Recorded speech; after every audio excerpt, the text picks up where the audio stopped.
محترم سامعین و ناظرین، السلام علیکم ورحمۃ اللہ تعالی وبرکاتہ۔ الصلاۃ والسلام علیک یا رسول اللہ وعلی آلک واصحابک سیدی یا رسول اللہ صلی اللہ تعالی علیہ وسلم۔ سائل نے سوال کیا ہے کہ حضرت، اگر کہیں پر چند موتیں ایک ساتھ واقع ہو جائیں تو ان کی نماز جنازہ کیا ایک ساتھ پڑھی جا سکتی ہے؟ دیکھیے حضرات، اللہ نہ کرے ایسا ہو، اگر کسی حادثے میں چند موتیں ایک ساتھ ہو جائیں تو ان سب کی نماز جنازہ ایک ساتھ پڑھی جا سکتی ہے، لیکن الگ الگ کر کے پڑھنا زیادہ بہتر ہے، افضل طریقہ ہے۔ اگر چند موتیں ایک ساتھ واقع ہو جائیں تو نماز جنازہ پڑھنے کا طریقہ یہ ہے کہ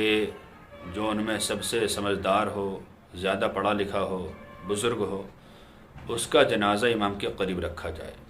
پھر اس کے بعد جو اس سے کم ہو، پھر اس کے بعد جو اس سے کم ہو، پھر اس کے بعد جو اس سے کم ہو۔ اسی طرح اگر پڑھے لکھے سب برابر ہوں علم میں، عمل میں، تو عمر دیکھی جائے گی، جس کی عمر سب سے زیادہ ہو وہ امام کے قریب رکھا جائے، اور باقی اس کے بعد، اور دوسرا اس کے بعد، اور اس کے بعد۔ اور صدر الشریعہ بدر الطریقہ حضرت علامہ امجد علی اعظم علیہ رحمہ اپنی مشہور زمانہ کتاب بہار شریعت حصہ نمبر 4 صفحہ نمبر 842 پر ارشاد فرماتے ہیں کہ اگر چند موتیں ایک ساتھ ہو جائیں تو ان کی نماز جنازہ ایک بار میں پڑھائی جا سکتی ہے، لیکن ان کے رکھنے کا انداز یہ ہونا چاہیے کہ سب سے پہلے جو امام کے قریب ہو وہ مرد ہوں، اور اس کے بعد مرد بچے، اس کے بعد عورتیں، اس کے بعد